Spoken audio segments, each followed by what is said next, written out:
तर काय? आता माझं उत्तर असं आहे की खरं तर आता ग्रामपंचायतीला नरेंद्र मोदींनी प्रचाराला यायचं बाकी आहे.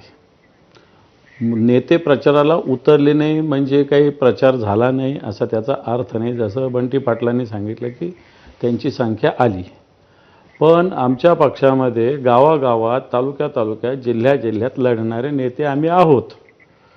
प्रत्येक ठिकाणी मोठे नेतेच आले पाहिजे अशी काही गरज असायचं काही कारण नाही. शेवटी यांना प्रत्येक ठिकाणी देवेंद्रजींना न्यावं लागतं, प्रत्येक ठिकाणी एकनाथ शिंदे साहेबांना न्यावं लागतं, प्रत्येक ठिकाणी अजितदादांना न्यावं लागतं.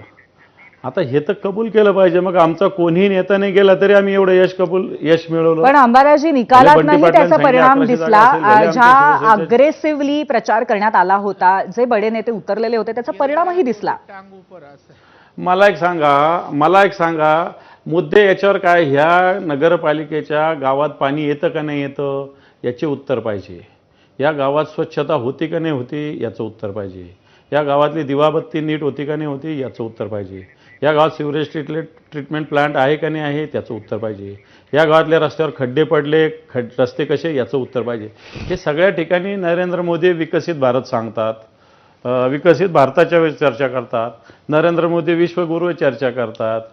मला असं वाटतं की निवडणुका कोणत्या होत्या, निवडणुका कोणत्या आहे?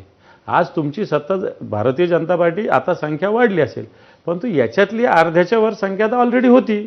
तरी तुम्हाला तिथं पाण्याचं तुम्ही पाणी बोलले का? आज कित्येक ठिकाणी 5-5 दिवसाला 8-8 दिवसाला पाणी पुरवठा होतो. कुठं बोललं का कोणी?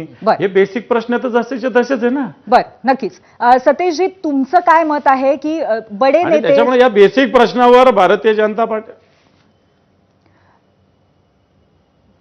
बोला अंबादासजी, म्हणणं पूर्ण करा तुमचं.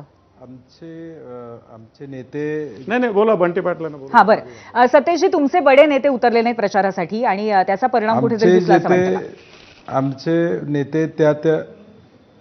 आमचे नेते त्या भागामध्ये कार्यान्वित होते आणि काँग्रेस पक्षाचे सामान्य माणसं त्या जिल्ह्यातलं नेतृत्व ती जबाबदारी घेत होतं. आणि अंबादासजी म्हणले ते खरं आहे, चंदगड सारख्या ठिकाणी मुख्यमंत्र्यांना